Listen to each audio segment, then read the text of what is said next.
آپ نے دیکھا ہوگا بہت سارے لوگ اس وقت جو ہے نا، بہت سارے لوگ بھاری تعداد میں ٹینشن میں ہیں. کیا اتنی ٹینشن ان کو سکون نہیں ہے، راحت نہیں ہے. ان کو کیسے بھی کر کے، حالانکہ کسی کو اگر اولاد نہیں ہو، پریشانی ہو، تب بھی سمجھ میں آتا ہے، اگر نوکری نہ ہو تب بھی سمجھ میں آتا ہے کہ یہ پریشانی ہے، یا کوئی ایسے ظاہری اسباب ہو جس سے سمجھ میں آئے کہ اس کا پریشان ہونا ٹھیک ہے. لیکن یہاں پر ایسے بندے بھی ہیں کہ ہزاروں ان کی تنخواہیں ہیں، اولاد جیسی نعمت ہے، سب کچھ ہے، لیکن پھر بھی پریشان ہے. آخر وجہ کیا ہے؟ یہ پریشانی کیوں ہے اور اس کا علاج کیا ہے؟ یہ پریشانی دور کیسے ہوگی، پتہ کیسے چلے گا؟ تو اللہ تعالیٰ نے اس کا حل قرآن کریم فرقان حمید میں فرما دیا. کیا فرما دیا؟ جو لوگ پریشان ہیں، اللہ تعالیٰ یہ اعلان کرے، الا بذکر اللہ تطمئن قلوب. کیا ہے؟ اے لوگوں، تم دنیا کے اندر سکون کو تلاش کر رہے ہو، چاہتے ہو کہ مجھے سکون ملے، میں راحت میں ہوں، تو سن لو، الا بذکر اللہ تطمئن قلوب. بے شک دلوں کا چین، دلوں کی راحت اللہ کے ذکر میں ہے. کس میں ہے؟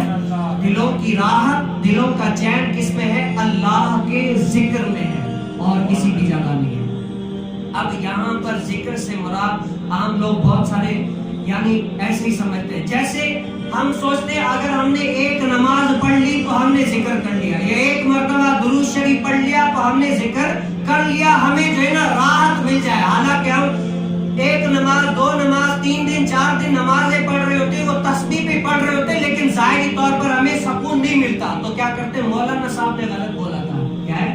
ہمیں تو نہیں آیا ذکر کے لیے. آج میں آپ کو بتانے لگا ہوں، آج اگر دنیا کا کسی پیسے والوں سے کام ہو نا، کسی امیر سے ہمارا کام پڑ جائے، ہم کتنی ان سے منتیں زاریہ کرتے ہیں، ان کے آگے پیچھے دائیں بائیں گھومتے رہتے ہیں، کسی بھی طریقے سے وہ ہمارا کام نکل جائے. اتنی کوششیں کر کرا کے بعد میں جا کر ہمیں اس کا رزلٹ ملتا ہے کہ واقعی جو ہم نے کوشش کی تھی وہ صحیح کی تھی، کامیاب ہو گئی. لیکن یہاں پر اللہ کا ذکر اور راحت تلاش کرنے کے لیے صرف ایک دن نماز، صرف ایک مرتبہ تسبیح پڑھ کے آپ کہتے ہیں میں ذکر مل جائے، نہیں. کیا ہے؟